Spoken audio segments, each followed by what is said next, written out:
रुचि वीरा है जी। मैं मुरादाबाद 6 लोकसभा से गठबंधन की तरफ से समाजवादी की कैंडिडेट हूँ, इंडिया गठबंधन की तरफ से। और मैं यही मुरादाबाद में जन्मी हूँ, यही मेरी पैदाइश है, यही मेरी पढ़ाई लिखाई हुई है और बिजनौर में मेरी शादी हुई है, जो कि इसी लोकसभा का एक हिस्सा है बढ़ापुर। और मतलब मेरा मैका मुरादाबाद है और बढ़ापुर मेरी ससुराल है बिजनौर। और मैं वहाँ से ज़िला पंचायत की अध्यक्ष भी रही हूँ, विधायक भी रही हूँ, मेरे शौहर भी अध्यक्ष रहे हैं, मेरे ससुर भी कई बार विधायक और मंत्री रहे हैं और मेरा राजनीतिक घराना है। और मेरे परिवार ने हमेशा ही इलाके के लोगों की खिदमत करने का काम किया है। काफ़ी सारे संस्थाएं जो नर्सरी से लेके यूपी बोर्ड की, सीबीएसई की, मतलब engineering college, MBA, MAd, girls को डिग्री कॉलेज, कोएड के डिग्री कॉलेज, तमाम कॉलेजेस चलाने का काम करते हैं। मेरे परिवार का ये मानना है कि जो सोसाइटी में अगर अपलिफ्टमेंट करना चाहते हो तो सबसे ज़रूरी है कि वहाँ के लोगों को तालीम याफ्ता कर दो, एजुकेट कर दो, तो वो अपनी ज़िंदगी को बेहतर और बेहतर बना सकते हैं। और हर फील्ड में ही, चाहे कोई डेवलपमेंट के काम हो, पुल बनाने हो, सड़कें बनानी हो, कॉलेज बनाने हो या और हेल्थ से रिलेटेड काम हो, मेरी फैमिली ने हमेशा ही इलाके की तरक्की के लिए काम किए हैं। और मेरी फैमिली में वैसे तो ब्यूरोक्रेट्स भी बहुत रहे। मेरे जो ताऊ ससुर थे वो 3 स्टेट के गवर्नर रहे और वो राजदूत भी रहे, उनका नाम मिस्टर धर्मवीरा जी था। और मेरे जो दादा ससुर थे वो फर्स्ट इंडियन चीफ इंजीनियर थे, जो कि बहुत बड़ा एक सूबा था उस वक्त उत्तर प्रदेश। और उसके मतलब PWD, इरिगेशन और हाइड्रल सभी के चीफ इंजीनियर रहे वो। और उन्होंने मदन मोहन मालवीय जी के साथ भी बहुत काम किया और वो बनारस हिंदू यूनिवर्सिटी के आर्किटेक्ट रहे और वहाँ प्रो वाइस चांसलर रहे। वो हिंदू जो कॉलेज है वो है, यूनिवर्सिटी वो है, हिंदू विश्वविद्यालय है बनारस में। और अभी मुझे बड़ी खुशी की और गर्व की बात है कि कुछ महीनों पहले ही वहाँ फेलोशिप उनके राजा ज्वाला प्रसाद जी के नाम से फेलोशिप शुरू हुई है।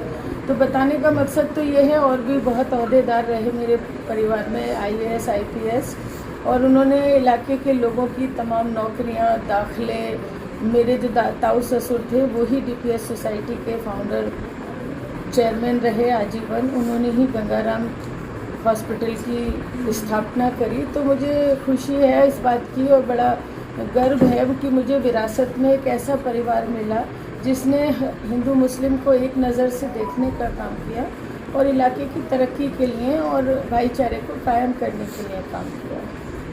मैडम, हमारा सवाल है ये, मतलब मोदी नामा जो आजकल चल रहा है वहाँ पे इंडिया गठबंधन बहुत ही मजबूत तरीके से मजबूत नज़र आ रही है। यह भारत के लिए एक बहुत ही बड़ा सीट बन चुका है, इसको आप कैसे देखती हैं? देखिए, मोदी सरकार ने एक झूठे वादों के खिलाफ अलावा मुल्क के लोगों को, हिंदुस्तान के लोगों को और कुछ नहीं दिया, एक हमें बांटने का काम किया।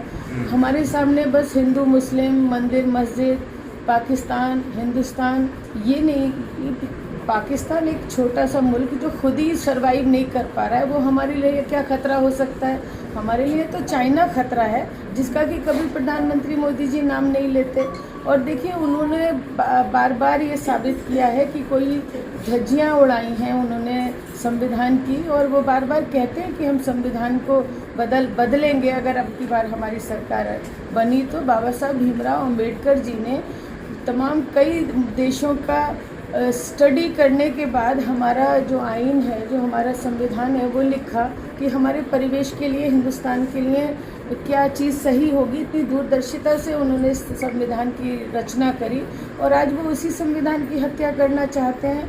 और भाई सबसे बड़ी अहम बात यह है कि जो हिंदुस्तान की गंगा जमनी तहजीब है, एक भाईचारा है, जहां हम एक दूसरे के बिना हिंदू मुस्लिम अपनी ज़िंदगी के बारे में तसव्वुर भी नहीं कर सकते, सोच भी नहीं सकते कि हम एक दूसरे के बिना रह सकते हैं। वहाँ इस तरह की बातें जुमले के लिए तो ये है कि सबका साथ और सबका विकास, लेकिन आप लोगों ने तमाम चीज़ें इन 5 सालों में या 10 सालों में देखी होंगी जिनमें साफ साफ फ़र्क नज़र आता है।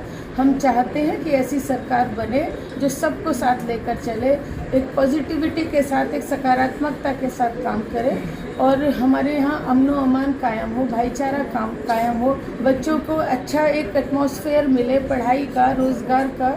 तो हम तो भाई बिल्कुल सख्त खिलाफ हैं इस सरकार के, और इंडिया गठबंधन बहुत तेज़ी से आगे बढ़ रहा है। लोग अब समझ रहे हैं, बार बार के जो झूठे वादे हैं वो लोग समझ चुके हैं कि भाई हमारा पेट मंदिर मस्जिद की बातों से नहीं भरेगा, धर्म की बातों से नहीं भरेगा। धर्म अपनी जगह है, हमारी अपनी आस्था हो सकती है किसी भी धर्म में, उसके लिए भाई इस मुल्क में सबको आज़ादी है और होनी चाहिए, लेकिन हमें तरक्की की तरफ जाना पड़ेगा।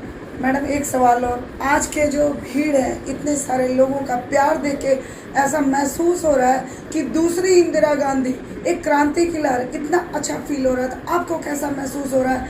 क्या आप ऐसा लगता है कि जो आपने सोचा उससे बेटर गठबंधन की तरफ से? मैंने जैसा सोचा था उससे कहीं ज़्यादा मोहब्बत मुझे मिल रही है। मुझे सर आँखों पे रख रहे हैं, मुझे ऐसा ही नहीं लग रहा कि मुझे तो लग रहा है कोई मेरा भाई है, कोई बेटा है, कोई देवर जेठ है। मुझे तो ऐसा लग ही नहीं रहा। मैं तो दिन रात इन लोगों को, मेरी ताकत भी यही है, मैं बिल्कुल अकेले राजनीति करती हूँ। अपने परिवार में सपोर्ट करते हैं परिवार के लोग, चुनाव के वक्त मैनेजमेंट में जो भी कर सकते हैं मदद। मेरी बेटी मेरी साथ बराबर कैंपेनिंग करती है, लेकिन ना तो मेरे कोई बेटा है, ना मेरे हस्बैंड की अच्छी तबीयत नहीं रहती है, लेकिन एक जज्बा है, तो भाई मैं राजनीति करती हूँ। लेटेस्ट न्यूज अपडेट जानने के लिए सब्सक्राइब करें हमारा चैनल ईशान न्यूज नेटवर्क और हाँ, बेल आइकन दबाना मत भूलिएगा।